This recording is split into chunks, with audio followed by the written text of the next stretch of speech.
Welcome to another edition of the Jim Barron Show, presented by Geico. I'm your host, Ben Wagner, as the Golden Griffins hit the home stretch here in the month of February. We'll rewind a week that included Siena and St. Peter's ball games, and of course, a look ahead to what's happening with Fairfield and Marist coming up on the Golden Griffins schedule. Jim Barron is with us. Hey, Coach, I know it's been quite a busy week for the Golden Griffins, and you included. Yeah, it has been.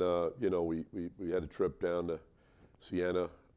And they're much improved. I mean, they're probably one of the most improved teams in the league, and it was really a battle for us. We had beaten them 5 in a row before this year, and they're a good team, and they get it revved up down in Albany in the Times Union Center, and it was a battle for us, and they just did a great job of moving the ball, getting the ball inside out, and they have different pieces of the puzzle that makes it very, very difficult to guard. And, when they're on and they're shooting the ball and they're scoring the ball, it just makes it very, very difficult. And, it was just one of those games that we just, we fell short. And then we, go down to St. Peter's and we had a great chance to win the game. And, dear gods, I was mixing and matching my defenses. We changed it to man, and their point guard hits a big three, and then we switched it to zone, and the two guard hits a big three. So, but I mean, the good part about it is we came back against St. Peter's, and we went right down to the wire, and it could have gone either way. And that's what I told our guys. I mean, we're getting close. You just got to get over the hump. One thing, too, in the second half that even in Albany we saw, there was a hump. You just couldn't get over it. Yeah. An 18-point lead was trimmed down to 10, had a couple of good looks. I think there was a ball that squirted free, chance at an offensive rebound. It was a 50-50 ball. Yeah. And you just never hit that big shot. That seems to be, I don't want to say an over-glossing theme of the season, but a couple of big shots could have turned tides in a number of games. Well, there's no question about it, and that's what happens when, you do graduate, some of your better players in the past, and now all of a sudden you got newcomers that are stepping into a role where, you want them to get over the hump too, as you're coaching them, as you're preparing, as you're breaking down the film. And again, that's how this league goes. I mean, it's just, it's ups and downs, and it just seems like the team that has pretty much the most veterans and the most experience are the teams that are standing at the top of the league. So we got to keep battling as we move forward and down the stretch here. It's you're going to get teams that they may come in flat, and you got to be ready to answer the bell and be ready to go. But it's a very good league. There's no easy teams in this league. As you look at other leagues, some of these leagues that some of the teams don't even have one conference win. But you look at our league, and we got from top to bottom, anybody can win at any given night. So you just got to keep being focused. You got to keep working to get better. You got to keep getting your bench ready. And again, our bench is real important for us. It was very important that we played and beat Ryder. Cassidy Ryan did a great job. We had guys coming off the bench to give us real quality minutes. So, it's you just got to keep grinding. You got to keep grinding. You got to keep scratching the claw. It was funny. I was on the road recruiting on Monday night, and I go into a game in Massachusetts, and I see the coach of one of the teams, and I said, how you doing, Coach? And the first thing he said, I'm scratching and clawing. And I said, man, that's what we're doing. We're scratching and clawing. And it just seems like, a lot of teams, whether it's high school, whether it's college, they're going through similar situations. And, with us, I mean, it's just trying to keep moving forward, keep looking for the next day, trying to keep improving and sharing the basketball, defending and rebounding, and keep working to get better. I know we're still a couple of weeks away from the conference tournament arriving, but when you look at the parity and you look at the competitiveness of this conference, do you like to see that in terms of preparing for a conference tournament, knowing that anything, if a team gets hot, could happen in a 3 or 4 day stretch? Well, it's like that, and I know in the past it's always been, Iona and Manhattan, that the teams that have been at the top of the league. But now, you look at it, and now you can throw in Monmouth. Monmouth is much, much improved, and, they're at the top of the league right now. And then, you got a number of newcomers, like a Siena, and, these teams that just continue to, to utilize their experience, and they have very good leadership from their top guys. And, they've been down, and then all of a sudden now, they step up and win a couple of games, and they get confidence, and anything could happen. That's the thing about this league. Anything could happen because teams, you have a lot of teams, and teams play different ways. Manhattan plays you to matchup press, Monmouth, they love to run, and they got a terrific point guard. Siena, they got a mix of, frontline guys like a Long, Bisbane that could really shoot the ball and stretch out the defense. So you got a lot of teams that are very unique. Then you got Iona, that could just flat out score the ball.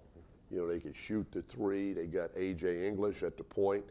And a lot of these teams, you look at a guy like A.J. English, he's an NBA guard.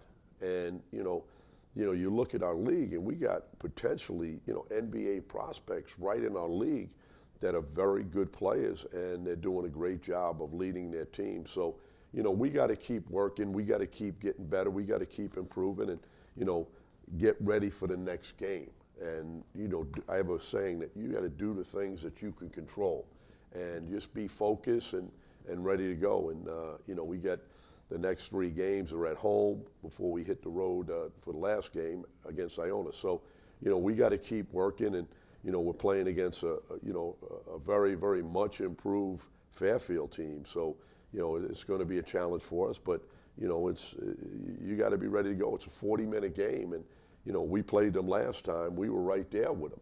We were right there. They hit a couple of big shots. We had a couple of defensive lapses, and they took advantage of it. But, it's going to be a battle. It's going to be a challenge, and, we're looking forward to it. The Golden Griffins will be in action coming up on Thursday and Saturday this week at the Kessler Athletic Center. And the third game of the trio that Jim Barron just mentioned, of course, that big rivalry game against the Purple Eagles. Go to GoGriffs.com for complete schedule and promotional information if you want to see the Kessler Athletic Center here in the closing few games. Last couple of opportunities for teams and to visit the Kessler Athletic Center, and of course for you as well to watch the Golden Griffins play. Go to GoGriffs.com or call the ticket office at 716-888-TIXX. That number again, 716-888-TIXX. Thursday night, it's a tip-off of 8 p.m. and then on Saturday afternoon, a little midday matinee for you at 3 p.m. You've got Marist on the tail end of that after the Fairfield game.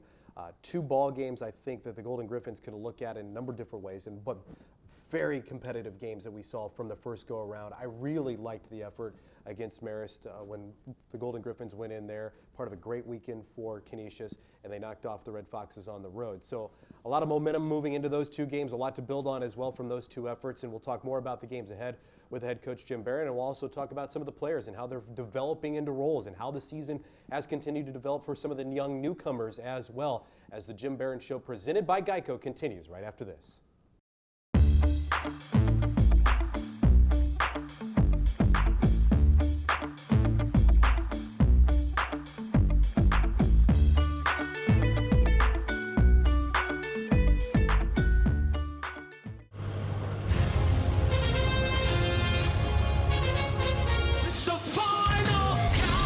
If you're the band Europe, you love a final countdown. It's what you do. If you want to save 15% or more on car insurance, you switch to Geico. It's what you do.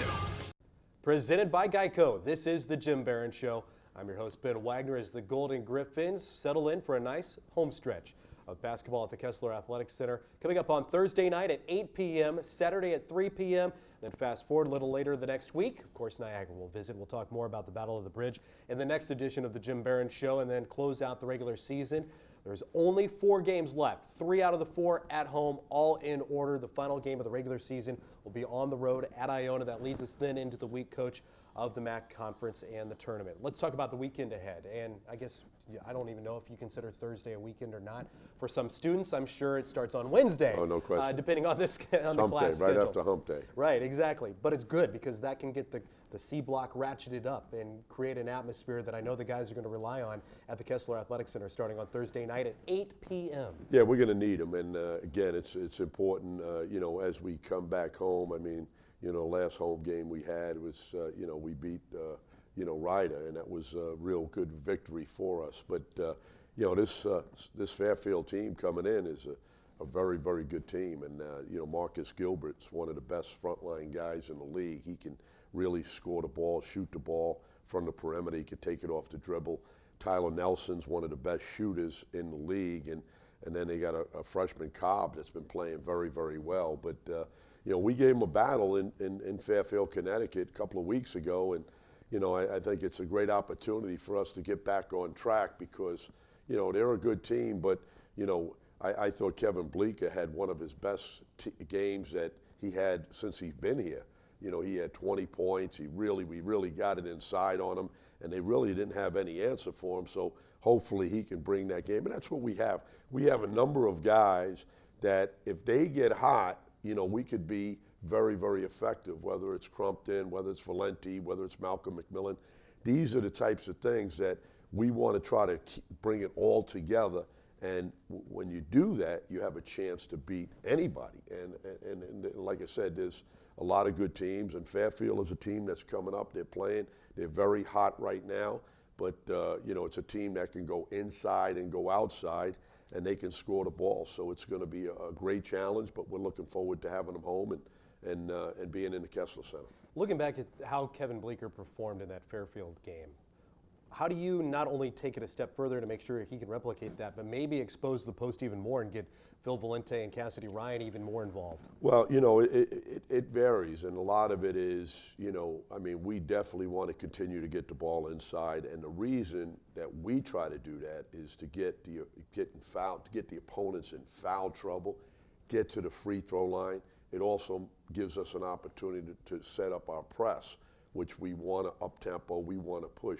I don't know if you remember the last time we played Fairfield. We jumped right out at them because we felt that they were going to press us. They were going to, really try to get after us. And we turned it around and just went right at them. And our guys did a great job of really executing.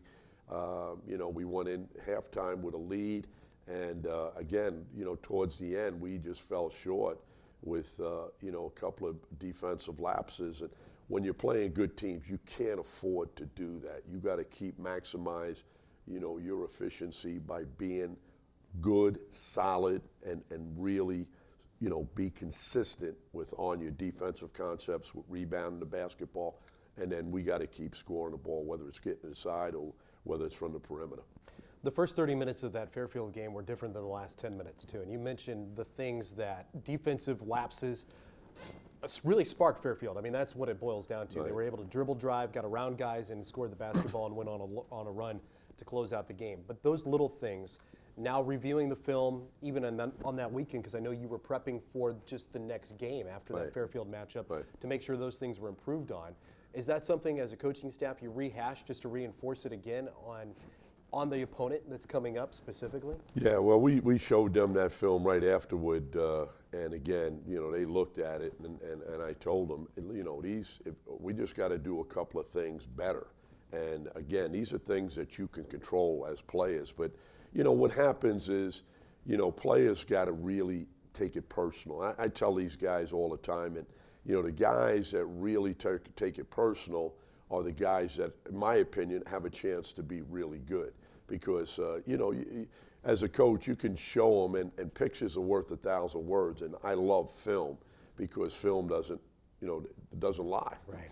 And when you see yourself on film, and if you let a guy go by you one-on-one, now you're saying, wait a second, you got to keep guys in front. You got to keep guys solid. The same thing with rebounding the basketball. When that shot goes up, you got to put your body on somebody and really maintain contact and move them out. So, these are types of things that, it's a continual process of getting guys to learn, how do you fall short in games? You fall short by not executing your game plan, whether it's on the defensive end or whether it's on the offensive end. But for us, the most part, I think it's been defensively of getting guys to understand concepts. They need to understand principles, and they got to really execute the game plan. But, you know, a team like Fairfield, they could really shoot the ball. I mean, Nelson shoots it, Gilbert shoots it.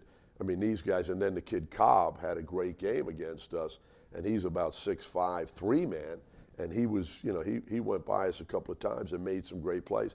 He was the one guy that really helped them to propel to the victory mark, because he was a guy that was a difference maker down the stretch, and that's what it takes. I mean, it takes, you know, when you have a guy that really understands it and really can score the ball, but you know, they got 3 guys that can really score the ball, and you know, you really have to play solid defense, and you got to really rebound. And then on the other end, you know, you got to have guys having good games. Like Bleeker had 20, and you know, we need other guys. Valenti, we need Malcolm. We need guys to really step up and be ready to go.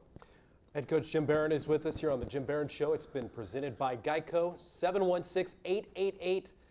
TIXX, 716-888-TIXX. 3 straight home ball games for the Golden Griffins at the Kessler Athletic Center coming up. First on Thursday night, special 8 p.m. tip.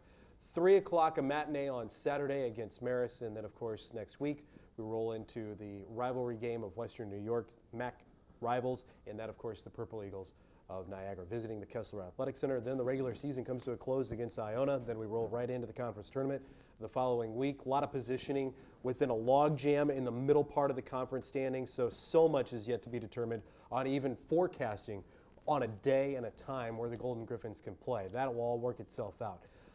When you look ahead to what you really want to hone in on, I know seniors have their objectives. They want to finish strong. There's no way Malcolm McMillan and Jamal Reynolds and those guys want to go down in their closing minutes as a career on a losing note or any sort of streak, because it'll probably haunt them for decades to come. Yeah, there's no question. But you know, I mean, you got to take it one game at a time. And again, you got to get the next one. That's the biggest thing for me. I mean, you know, I've been doing this a long time, and you know, I mean, we've had, you know, great success the last 3 years prior to this year, where we went to 3 postseasons. So, you know, you got to keep working on the next one, because, you know, getting 1, then you can get 2. You know, so you gotta get yourself ready, you know, for what you have to do to, you know, have a chance to walk out there with a victory. So, you know, again, you know, we're playing against a good Fairfield team. They're coming off a real good win against Marist.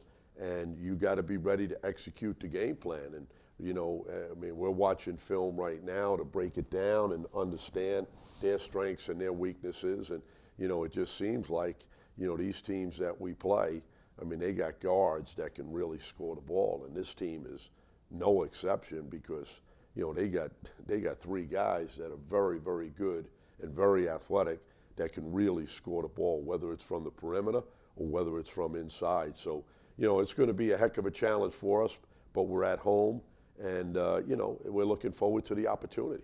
The Golden Griffins at the Kessler Athletic Center, again, Thursday night, 8 p.m., Saturday, 3 p.m. Go to gogrips.com for all schedule information, and call the box office at 716-888-TIXX if you want to order your tickets on the phone.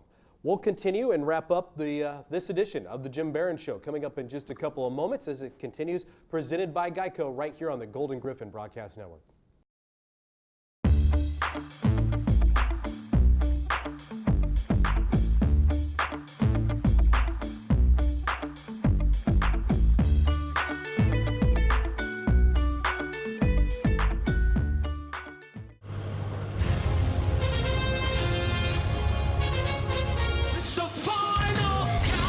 If you're the band Europe, you love a final countdown. It's what you do. If you want to save 15% or more on car insurance, you switch to Geico. It's what you do.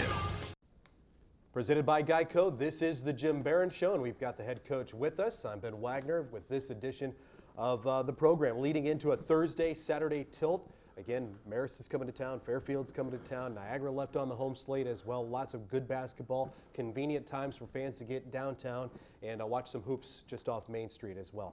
Moving focus from, I guess, the last couple of games that we talked about this weekend ahead, for you, and reevaluating the season maybe a little bit too early, but you know guys that have improved and where their games have come along the way.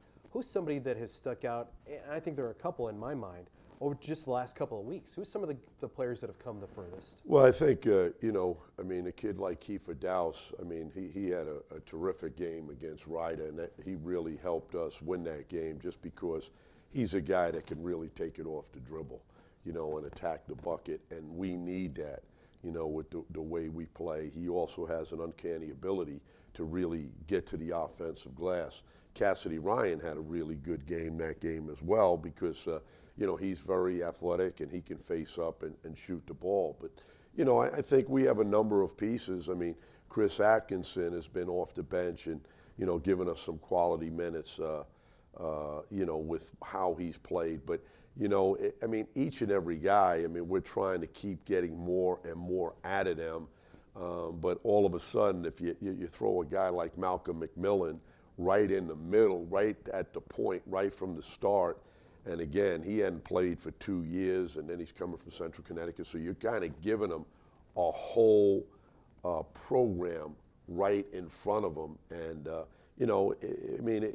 I think he's done a real admirable job, but what happens is, as you go through it and you're playing against good teams, you want guys to keep, stepping up. And a guy like Bleeker, you just want him to finish up strong, but he's had some really, really solid games this year with his big 6'10" body and, whether it's getting it inside or getting it outside. And, you want these guys to really come on at the end. Cassius Robinson, he's coming off of last year where he came in off the bench to step into a starting role. And again, he's had good games and, some other games he's had tough times. But again, it's all about improving. It's trying to work to get better. It's not giving up on guys. I think that's the important thing when you have so many newcomers, to keep getting the most out of them and trying them to get the most out of themselves. And that's a real, a key issue for this basketball team. I want to ask you about Malcolm, too, because he creates so much opportunity for himself and for other players, too, depending on where he's at on the floor. He can run the point. He can come off guard if Chris Atkinson's on the floor. Kiefer Douse is even handling the basketball. His knack to get to the free throw line has produced a bulk of his points recently. Is that by design? And is he trying to do that at the same time? Or is it because the shots didn't fall there? He's in a bad stretch, from downtown. So he's trying to find other ways to get into the scoring column. Well, with us, we have a style where we want our guys to be aggressive. And what's that mean? That means attacking the basket, means, coming off a ball screen hard, really forcing the issue. And, as you look at this league is about guards attacking the basket. Everybody has them. And again, when I first came in here and, we had Billy at the point, and he got into the paint and he can score, he can make the pass. And then Jeremiah Williams was a guy last year. The big thing is you got guys that can really take it off the dribble. And Malcolm, being such a great foul shooter, we want him to be aggressive with attacking the bucket. The other thing is, once you get in the paint, that forces the defense to collapse. Therefore, it gives you an opportunity to penetrate and kick. When you look at the teams in this league, whether it's Monmouth, whether it's Manhattan, whether it's Iona, that's all they do is penetrate and kick. And again, when you have guys like Cassius Robinson, you want to make it just a catch and shoot type of game where you're penetrating and kicking, and and that's the ability that he has, with attacking the basket, especially if he comes off a ball screen and gets into the paint, everybody collapses. He makes the pick. You look at a kid like Kevin Bleeker. He can shoot the three-point shot. Valenti can shoot the three-point. Crumpton. So what we try to do is take them inside as well as outside. And I think that when those guys are on, good things happen, but you still got to try to, attack the basket. You still got to try to get the opponent in foul trouble and try to get to the foul line. We've seen you back off the gas pedal earlier in the month. Then you ramped it back up when we went to Siena and a couple other ball games along the way.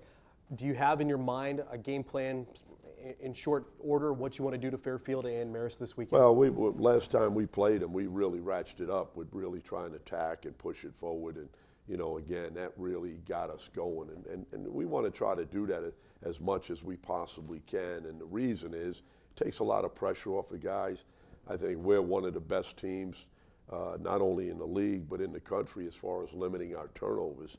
And, you know, when you're running and when you're pushing the ball up the court, you get it out of your hand, you know, so you really don't have a lot of time to negotiate what's going to happen next. So, you know, we try to rev it up. We try to use fast offense, and it really allows our bigs to get up and down the floor. And when you have guys, you know, like a Valenti, like a Crumpton, like a Cassidy Ryan and Bleeker, you know, they get down the floor, and I think it really takes a lot of pressure off of you as far as your half-court offense goes. And I call it fast offense, and I love it. I mean, it's just, it allows you to really attack the bucket. And, you know, we do have guys that can do that, you know, whether it's Malcolm, whether it's Chris Atkinson, whether it's Kiefer Dowsett, you know, that can really take it off the dribble and be aggressive.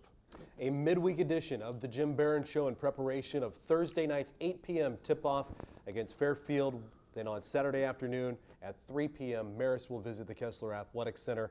I look forward to a pair of good ball games and a couple of wins. Well, hopefully everybody, we get a good crowd, a good turnout, especially on you know, winter weekend, and hopefully people come out, and you know, we want to finish up as strong as we possibly can, and it starts against Fairfield Thursday night. I'll see you Thursday night. Okay, Ben, thank you. 8 p.m. the tip-off on radio. We'll have the pregame show coming up at 7:40.